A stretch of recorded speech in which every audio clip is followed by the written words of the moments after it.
नमस्कार, मी प्रतीक्षा. DNA मराठीमध्ये आपलं स्वागत.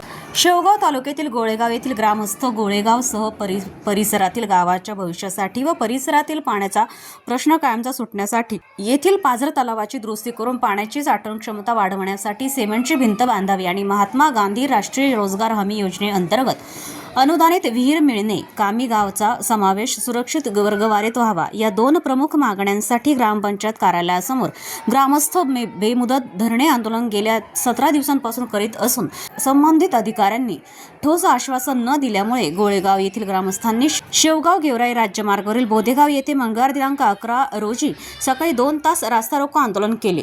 दरम्यान जिल्हा परिषद पाटबंधारे विभागाचे जलसंधारण अधिकाऱ्यांनी दिलेल्या लेखी आश्वासनानं मात्र मागे घेण्यात आले.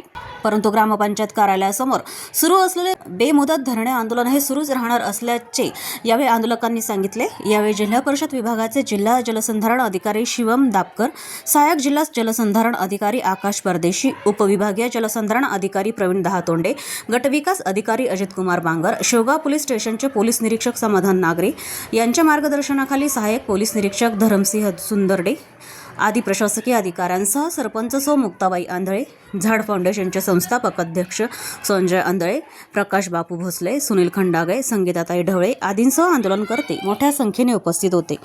11 वर्षापासून गोळेगाव ग्रामस्थांची गोळेगावचा पाझर तलाव दुरुस्त करून त्याची पाणी साठवण क्षमता वाढावी, अन्यथा त्या ठिकाणी मातीच्या भिंतीऐवजी सिमेंट कॉन्क्रीटची भिंत बांधून नदी पात्रात उन्हाळ्यात पाणी सोडण्याची सोय उपलब्ध व्हावी या मागणीसाठी आज आमच्या आंदोलनाचा पहिला भाग आम्ही धरणे आंदोलन सुरू केले 24 तारखेपासून आणि दुसरा भाग 28 तारखेला तलावामध्ये जल आंदोलन केलं आणि आज या ठिकाणी 11 मार्च रोजी गेवराई शेवगाव महामार्गावर बोधेगाव या ठिकाणी रस्ता रोको आंदोलन केलं.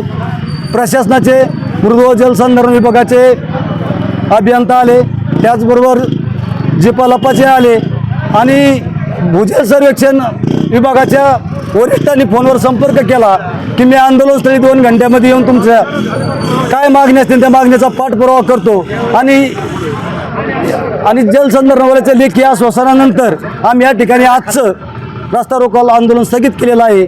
मात्र याकडे जर प्रशासनाने दुर्लक्ष केलं तर आमचं धरणे आंदोलन तर चालूच आहे, पण यापेक्षा वेगळं तलावातील जलसमाधी आंदोलन आम्ही उभं करणार. गेल्या 16 दिवसापासून गोळेगावातले शेतकरी तसेच संपूर्ण हळूपाळूचे ग्रामस्थ हे एक धरणं आंदोलन तलावाच्या भिंतीच्या उंचीकरणासाठी, भिंतीच्या दुरुस्तीसाठी आणि रोजगार हमीतल्या शासकीय अनुदानित विहिरीसाठी आम्ही आंदोलन करतो. तरी त्या आंदोलनाची आत्तापर्यंत आमच्या कुठल्याही शासकीय अधिकाऱ्यांनी दखल घेतली नाही. त्या शासकीय अधिकाऱ्यांनी दखल घ्यायसाठी आम्ही पहिला टप्पा गोळेगावात आंदोलन केलं, दुसरा तलावात आम्ही जल आंदोलन सुरू केलं, तरी आमची दखल घेतली नाही. आज तिसरा 11 तारीख आहे. 11 तारखेला आम्ही शेवगाव गेवराई महामार्गावर रस्ता रोको आंदोलन केलं. आज आम्हाला लेखी आश्वासन दिलं आहे की तुमच्या मागण्याचा आम्ही पाठपुरावा करतो, पण तरी शासनाला आम्ही एक कळकळीची विनंती करतो की झालं म्हणजे इथं संपलं असं नाही. आमचं धरणं आंदोलन हे आम्ही जोपर्यंत आमच्या मागण्या मान्य होत नाही तोपर्यंत बंद करणार आहेत. आणि तेच धरणे आंदोलन चालू असताना आम्ही चौथा टप्पा की शासनाला, झोपलेल्या प्रशासनाला जाग आलीच पाहिजे, नुसत्या घोषणा देऊ नाही की जाग आणण्यासाठी आम्ही चौथा टप्पा असा करू की शासन नाही जाणं व्हायला पण शेतकऱ्यापर्यंत आलं पाहिजे. आणि या शेतकऱ्याच्या भावना आहेत, सरकारला म्हणावं शेतकऱ्याच्या भावना जाणून घ्या. शेतकरी अन्नदाता आहे, शेतकरी हे तर सगळं दुनिया आहे तुमची. शेतकऱ्याला एवढं चिरडू नका किड्या मुंगीसारखं. शेतकऱ्याचा उद्रेक जर झाला तर बिमोड होईल संसाराचा.